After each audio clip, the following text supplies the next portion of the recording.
everybody, welcome to Bestie Book Reviews. I'm here with my bestie Mandy. And I'm here with my bestie Jessica.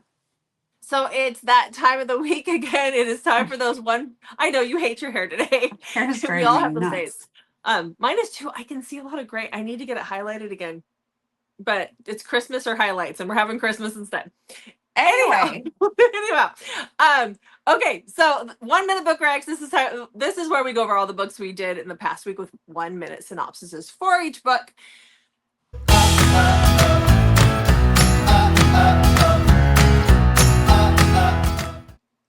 All right. Well, we would love for you to hit that subscribe button if you haven't hit that subscribe button yet, and like and comment below. But also, we're going to do another giveaway, and that's a $10 Amazon gift card so you can get something off of your book wish list this year. So we will have that Google form down below. You can just fill that out, and we will have our winner announced in our Christmas Day drawing. So fill that out and make sure you've hit that subscribe button. And happy holidays. And happy holidays. Okay, so let's talk about our reading week. How was yours? Yes. Well, how was yours? Well, it was really good, actually. I had some really good reads. I had some good 5-star reads.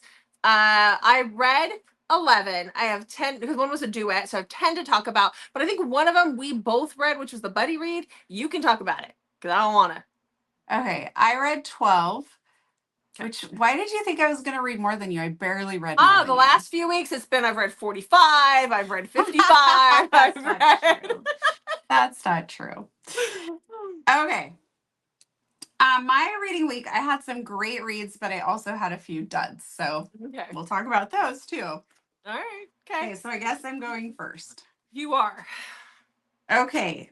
So my first book last week I read the first book in this series, in the Toronto Terror. So I decided to continue on. So I read book number 2, which is If You Want Me by Helena Hunting. And this is Hollis and Aurora, but her real name's Peggy, and sometimes they call her Hammer. So it was a little confusing with how many different names one character had throughout the book. Hollis is her dad's best friend and also his teammate. She is now 20.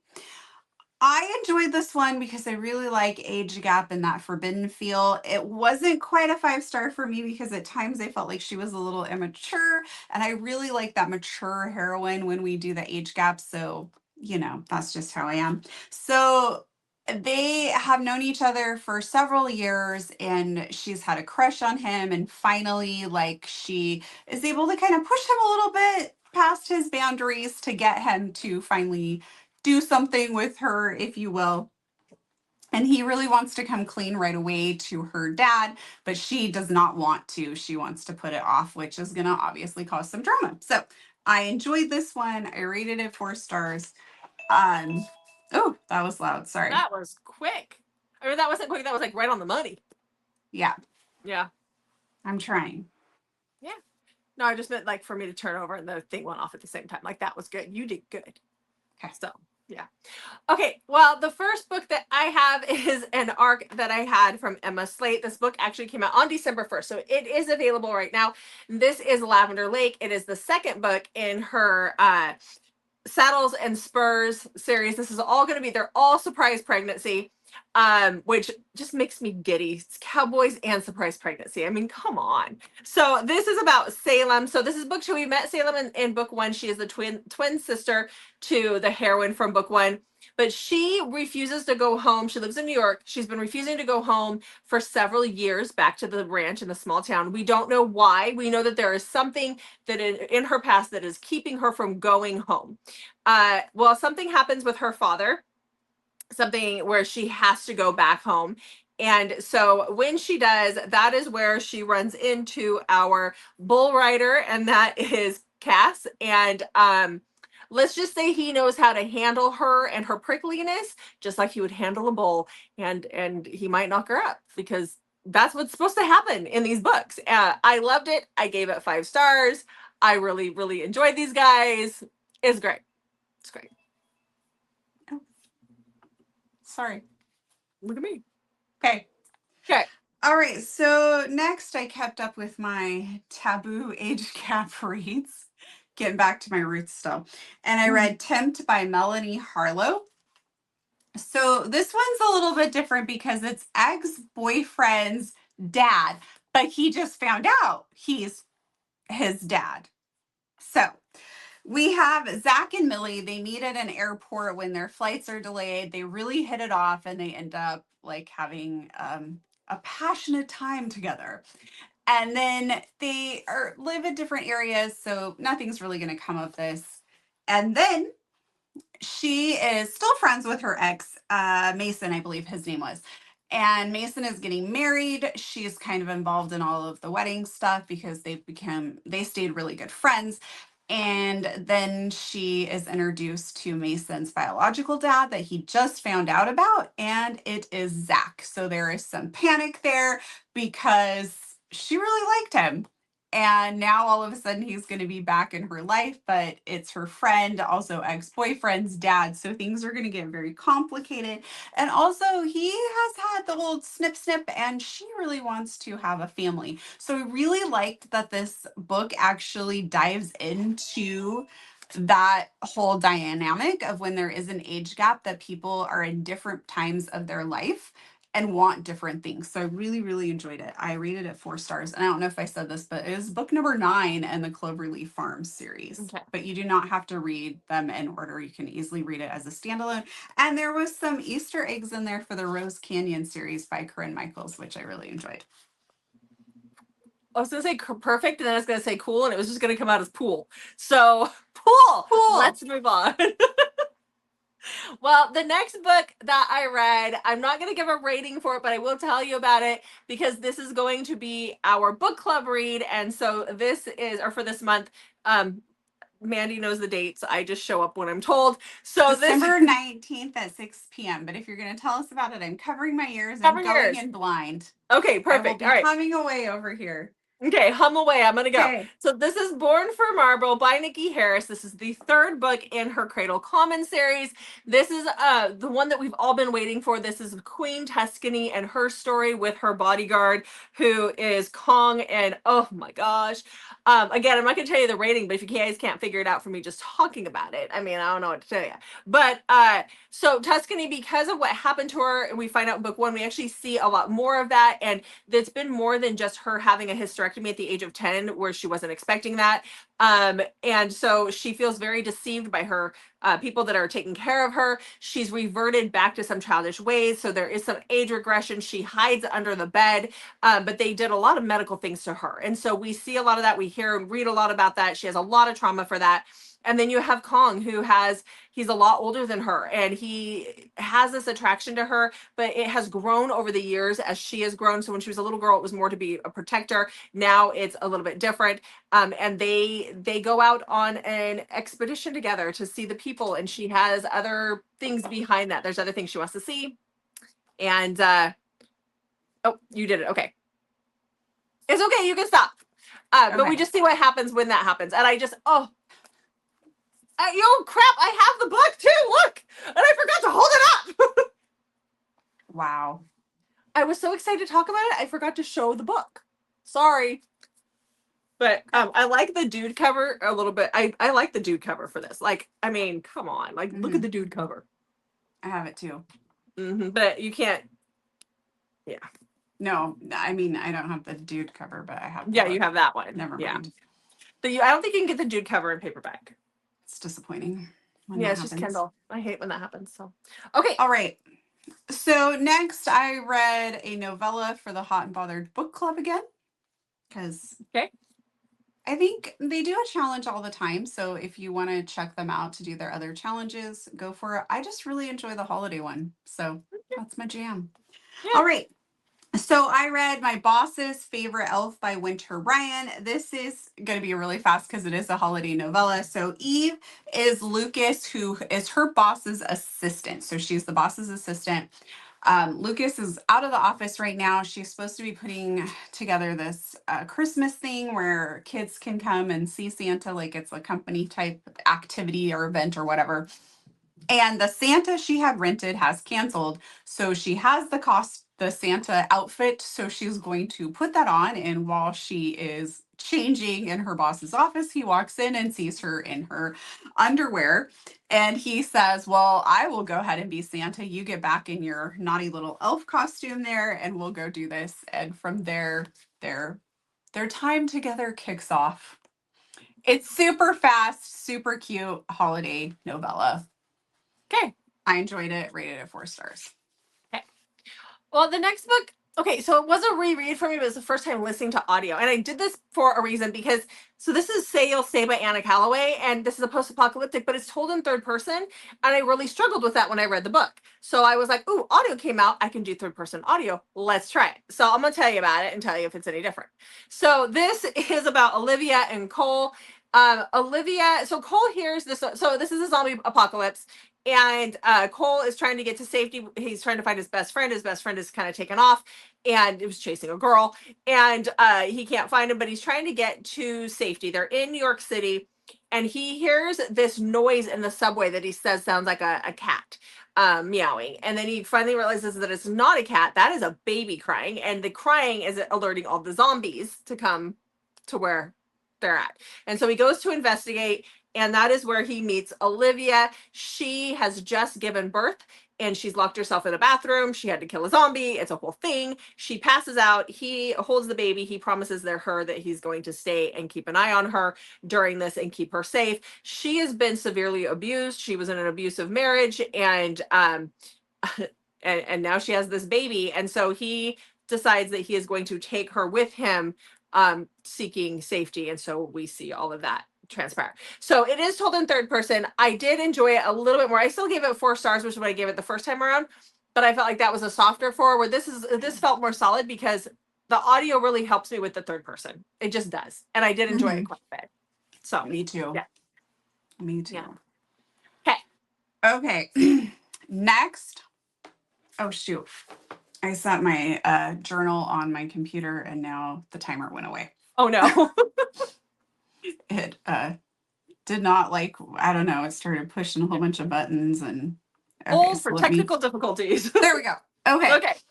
So next I read this book that just came out and oh my gosh, let me tell you about it. It was on my November TBR.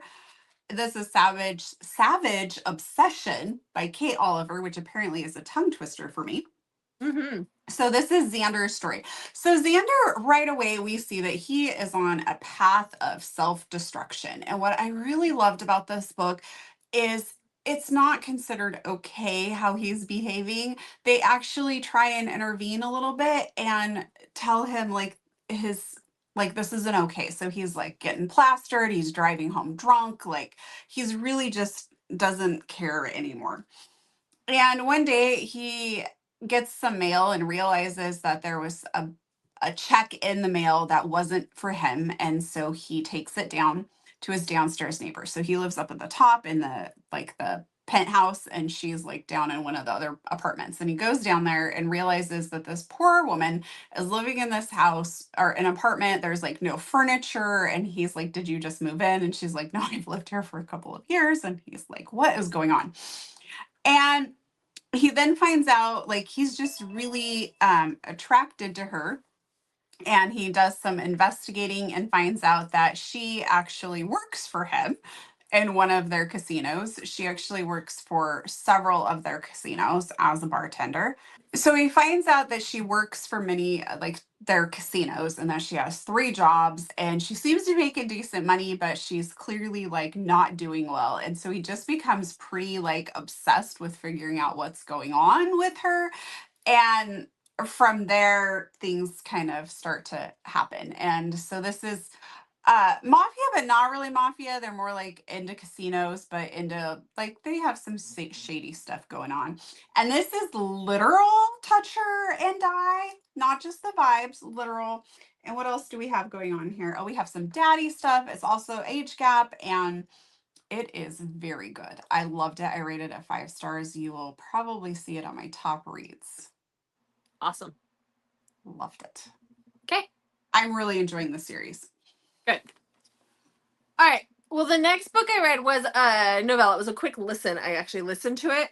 I've never read this author before. It was a new to me author. So this is called Oops, Baby for the Mafia Boss by, is it Evie Rose? Yeah, Evie Rose. I keep want to say Rose Evie. That's not what it is. It's Evie Rose. Okay, so this again, it's a quick novella. It was just so much fun. So this is Emily and Markov. So Emily works for the mafia. She does some bookkeeping for this company that the mafia runs. She knows that she's working for the mafia, but the thing is it pays well, and she can listen to her audiobooks while she's doing her thing in the morning. Nobody's in the office. Nobody cares. She puts her earbuds in, and then there she goes.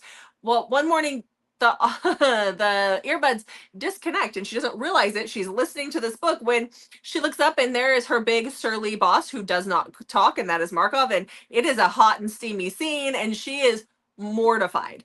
Well, what we don't know is Markov is a little different. I mean, he's you think he's mute, he just doesn't talk a lot because when he talks, it doesn't come out right. But I also feel like he possibly was neurodivergent.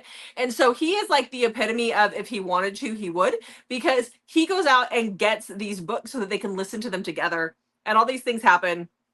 They enjoy their morning time together. Then they bang it out one day, and she ends up pregnant. And that's all I'm gonna tell you, because it is it's a novella. There's not a lot to it. But I did give it 4 stars. I did enjoy it for what it was. Was it a little corny here and there? Yes. But did I enjoy that? Yes, I did. It's great. Okay. Well, I am working really hard at reading all the books that I got at Love in Vegas so that they don't just sit on my shelf, because they were all books that I really want to read. So why do I buy these books that I really want to read and then I set them on my shelf and I don't end up reading them? I don't know. I So do it too. I'm trying to work on clearing those out. And so I picked up My Neighbor's Secret by Lauren Rowe. This one, she talked about like how I must really love her unhinged shit. And so I was really curious about how this one was going to be unhinged. And it's definitely not Countdown to Killing Curtis. It doesn't have any of those elements. But I definitely see where she called it unhinged because it's quite the wild ride. So in here we have Charlotte. Charlotte just moved into this apartment building that but it's not, they never call it condos, but it must be because she purchased her apartment. I don't know if you can, I don't know. Anyway, so she moves in and and she does not get off to a good start with her neighbor, Augie. She thinks he's kind of an arrogant, perfect, goody two shoes type guy. And so she just does not care for him because of various reasons. While she's trying to clean out this apartment, she's tearing down some old wallpaper when she discovers a perfect peephole into Augie's bedroom. And while she is looking through this hole to figure out like what is she seeing, she realizes it's Augie's bedroom, and she sees him doing things as a cam guy. But this is not normal cam guy stuff. This is like wild storytelling with like puppets and space, and it is hilarious. Like this is straight up rom-com hilarious. Mm-hmm. But here's the thing. Charlotte, now that she knows her neighbor's secret, decides to talk to him so she can get in on this action because she is in some serious financial trouble, and not just like some bills are past due, like somebody's coming knocking and they want their money now trouble. And from there, the rom-com hilariousness just ensues. And I really enjoyed it. I rated it 4 stars. This is part of the Meet Me at Captain series as well. So we see a little bit of some of the people from the Morgan Brothers series in here. But I really enjoyed it. It was 4 stars. Okay. It's Well, a little speaking of books that make you laugh when you probably shouldn't be laughing, this is the one that I called you about several times this week. So this is an MC. I have never laughed so hard reading an MC romance, and I friggin' loved it. So this is Property of Stone by Jean St. James. This is the first book in the Kings of Anarchy, Pennsylvania. So there might be, I'm assuming there's more Kings of Anarchy. I've only read a couple, Jean St. James. So this is Taryn and Stone. So the beginning of this book, Stone is just minding his own business at a mall parking lot, casing cars, basically, so they can take him to their chop shop, because he's the vice president of the motorcycle club. They're going to take him to their chop shop to, sell them for parts. And when he sees a young mom with her little boy in the parking lot at what looks to be like a custody exchange with the dad, when the dad starts wailing on her and just beating her up. And so he's like, hey, pick on someone your own size, buddy. And he beats the crap out of the dad. Well, this lands him in jail for about 1.5 years. And she doesn't know that he's been thrown in jail. That's Taryn. She has no clue that he's been thrown into jail. She doesn't know what happened to him because she spent time in the hospital healing after this. And so he went to jail, the dad went to jail, and she had no clue. So now it's a year and a half later. He is out of jail. She goes to thank him. And when she does, we find out that he has a daughter who is 10. And the daughter's mom has just gone to prison because she's into drugs. And so he has been taking care of his daughter. He's been having the sweet butts take care of his daughter. And so somebody's like, you need to get yourself a house mouse, basically. And so when she comes to thank him, he's like, well, there's something you can do for me. I'll take care of you and make sure when your man gets out of jail, he ain't coming for you. But I need you to help me take care of my daughter. Oh, and we're going to live together in my little tiny house.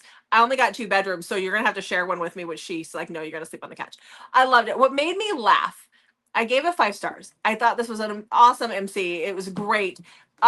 He refers to the kids as nut nuggets a lot. He has these little one-liners in here that are crude and they're probably horrible and you shouldn't be laughing. Laughed my ass off. No, I like literally like was out loud laughing when he first said nut nuggets. And I was very upset that I didn't think of that when my kids were little. Yeah.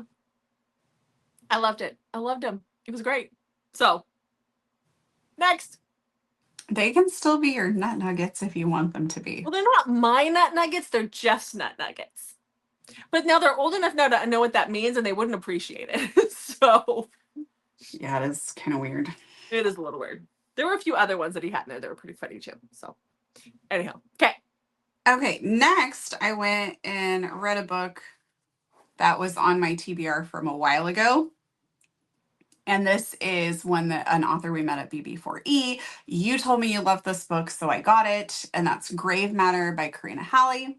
Okay, so in this we have Sydney. She gets this once-in-a-life opportunity to go do research as a grad student. And she recently lost her scholarship at the college she's at. So she's a little nervous about going and thinking that somebody's going to figure out that she really shouldn't be there. And all this weird stuff starts happening while she's there. Like people that she thought that she was talking to seem to kind of disappear, but then she sees them again, but she was told that they got sent home. There's like a whole fungi situation and animals that appear to be dead that are somehow still alive. Like everything is just really weird and she doesn't really understand what's going on. And as the reader, you have no clue what's going on either. So you don't know if this is like some weird horror book that you're reading, if Sydney's gone mad, like what is happening. And the whole time I'm reading it, I just like could not determine if I liked the book or not because it was just so weird. And then we have Wes, who's like the professor and the mandatory psychologist, but he is a little too friendly with Sydney, which seems really like nothing makes sense in this book. And it's just really confusing at times. And then everything comes together and you realize, oh my God, this was like the best book I've ever read. So I rated it 5 stars, but there were times where I was just like, I don't understand what's happening, which is the whole point of the story, which is kind of nice to not really understand what you're reading. So there you have it. Okay. Read a book and have no clue what's happening. No, that's what you'd said too earlier in the week. Okay. So the next book I have is an ALC that I got for BJ Alpha for Con. It's the second book in her Secrets and Lies series. We still don't know the actual date. It should be out any day now, but the way Amazon works, they're not actually giving us a date. So I listened to this, so let's talk about it. I read it a while ago, like years ago. This is narrated by James Cassidy and Desiree Ketchum. This is, like I said, the second book in the Secrets and Lies stories. It is Con's story in that series. So Con had a girlfriend that he was in love with about 5 years prior and to the book starting, and she found out that she was pregnant, so that's Will, and he basically gave her money and said go have an abortion. And so now we are starting out where his brother has seen Will at this abuse victims gala kind of thing, and she was like a keynote speaker, and so she is back in town and he had no clue that she'd gone through something, and so he manages to see her again. Like he finagles his way into her life and come to find out that she has a 4-year-old son, and she took the money and ran. She didn't get the abortion. So, you know, I gave the audio 5 stars. The audio was great. So go listen to it. I'm glad that she's putting these guys out on audio now. Do you know who the narrators are? Yeah, I said it was Desiree Ketchum and James Cassidy. Oh, okay. Yeah.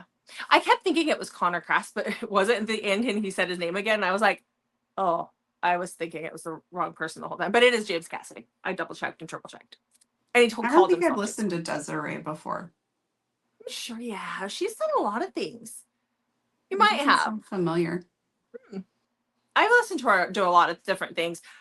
You'd have to look. I bet you have. You're just not thinking it. I've only really started listening to audio though recently, like a lot.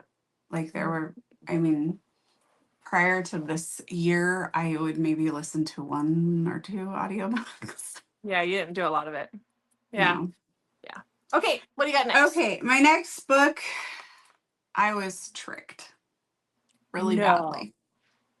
Was it Yes. TikTok? No, it Oh. was this cover. Okay. Tell us about it.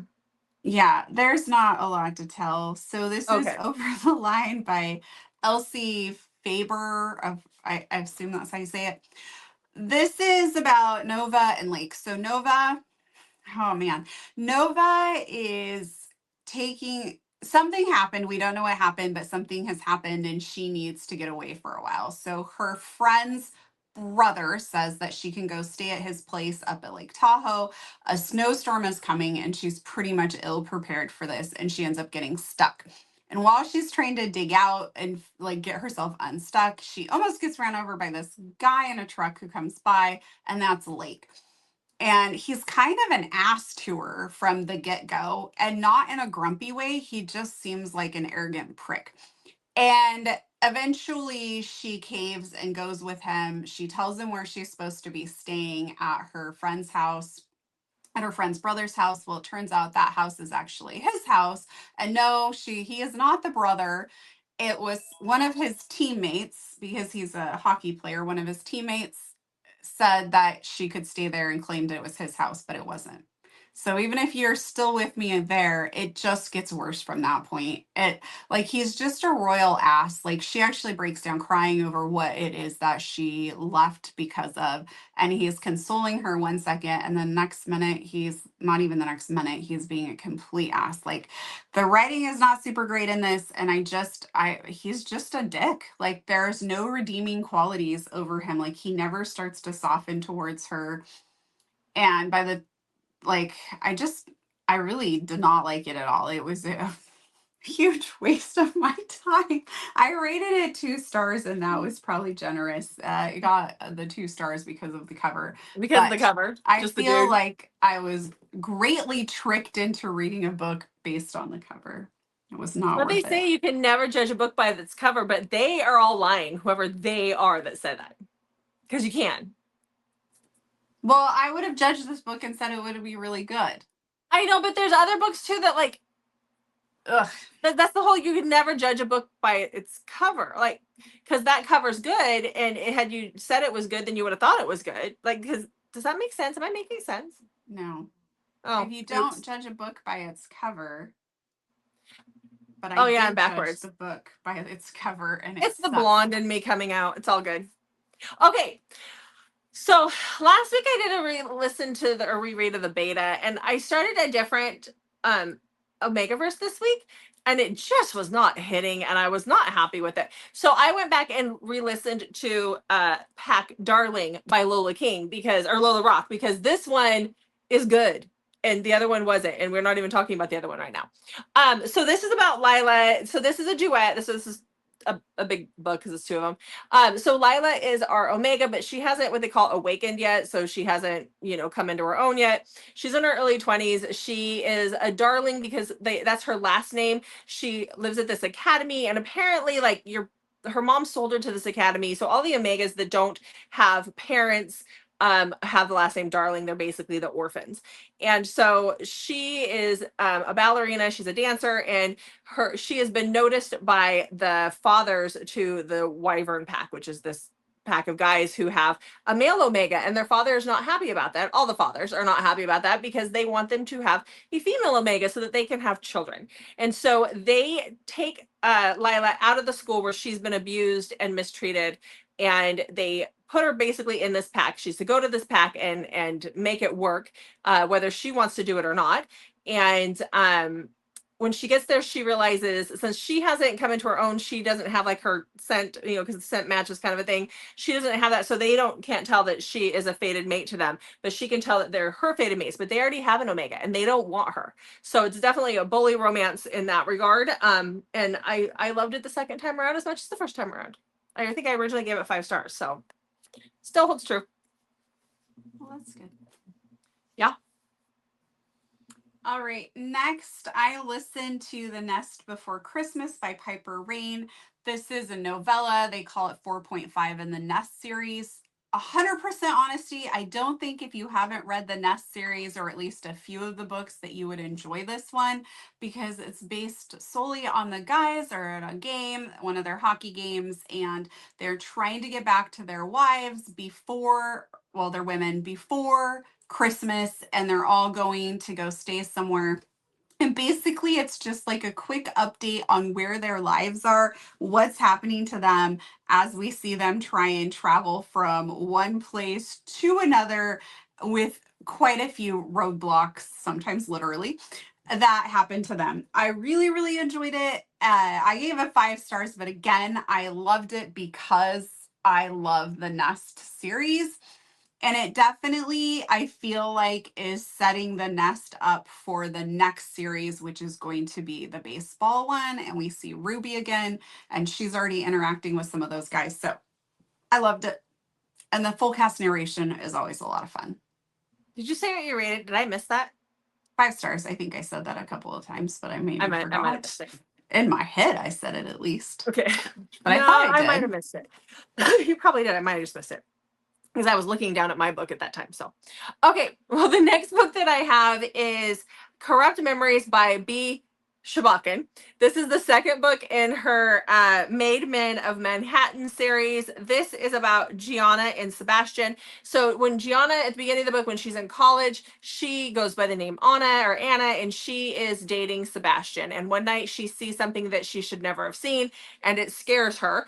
And she knows she has to get away from Sebastian. And so she has some stuff in her family history as well, which is why she's able to kind of run.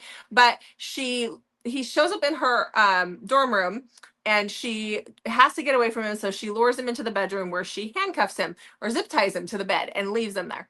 And then we fast forward. She also finds out that he has tampered with her birth control because he wants to get her pregnant. He doesn't actually get her pregnant, but we fast forward 6 years. He has been stalking her. He has been looking for her. He has been searching for all 6 of these years. And he finally finds her, and she's in another relationship. He blackmails her in order to get her to sign a contract saying that she will come live with him and be his girl for a certain amount of time, because he knows that he just has to get her back. So gave it 4 stars. I enjoyed it for what it was. It was good. I listened to the audio. The audio was good too. Okay. Okay. Next, I have a book that I've been waiting for a few months. So I was so excited to get the arc for this. And that is My Favorite Fake Romance by Elizabeth O'Rourke. This comes out on December 11th.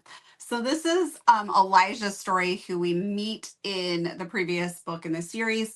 And oh my gosh, let me tell you. So we have Dr. Easton Walsh. So Easton grew up with Elijah and his sister. Basically, when she was 7, she became best friends with his sister. She spent a lot of time at their house because her mom leaves and her dad is a drunk, and her brothers are pretty not so great people. They get Easton into a lot of trouble, like could go to jail trouble when she was little, and it's just not a good situation. So Easton goes off, gets all these degrees, and has become a research scientist, basically. And she's believes that she is going out to dinner to get proposed to, and instead she gets dumped. And like there was a ring bought, everything was already sort of planned. And so this was just like that last step. And she gets dumped. And so she's pretty bummed about that. So she flies home because her best friend is getting married. And from there, she gets kind of roped into going on a road trip with Elijah to go pick up his grandma in Florida and drive her to New Orleans where the wedding is going to take place. And so this becomes kind of a long road trip because she's like in her 80s. And the thing is her and Elijah do not get along because Elijah broke her heart several years ago. And so we see pieces of why that happened and as the road trip goes on. And freaking love this book so much. I rated it a solid 5 stars. It will definitely be a top read.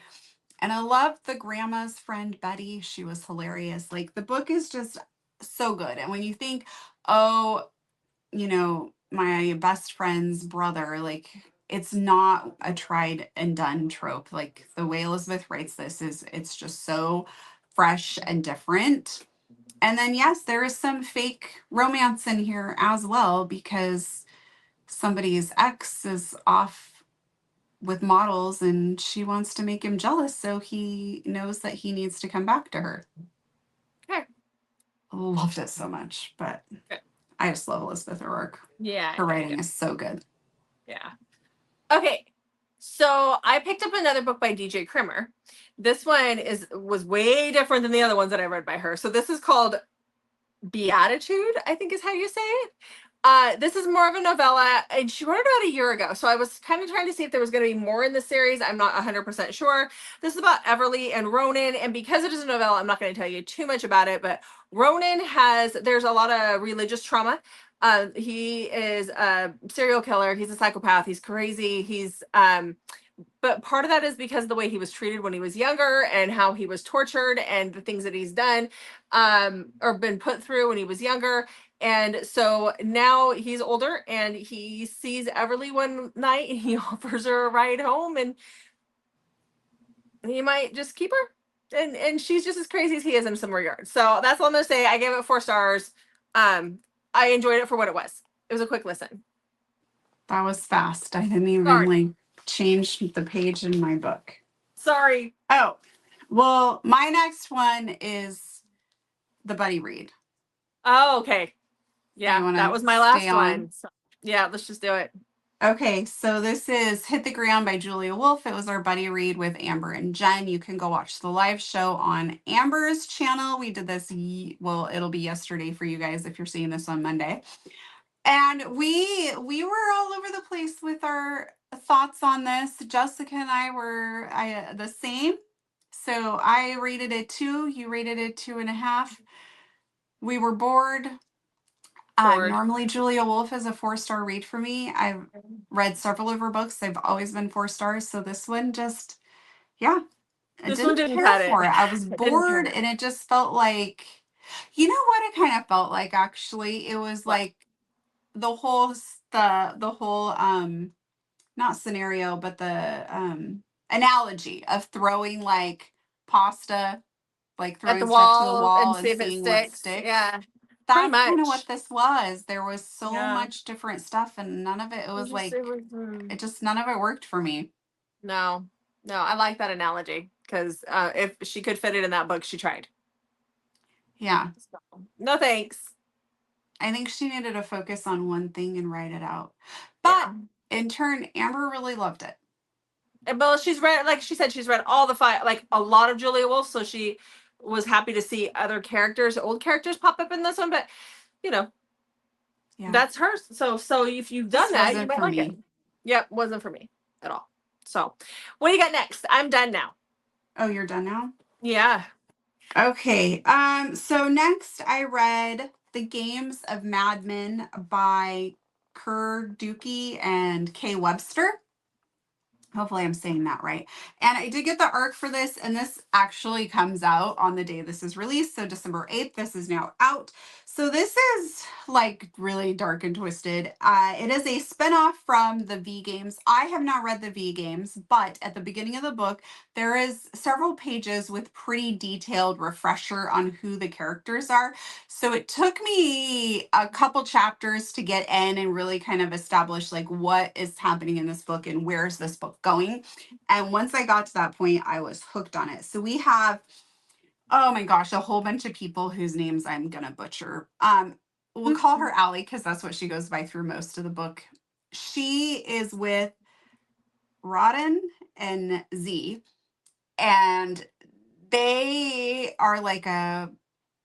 So she was supposed to be in the V games. She trained with the twins, and then they did not want to see her because only one person comes out alive from these games, and they did not want to see her get killed because they had grown attached to her. So they extract her from that, knowing that there will be repercussions from Yuri, who runs the whole show. The three of them are living happily together.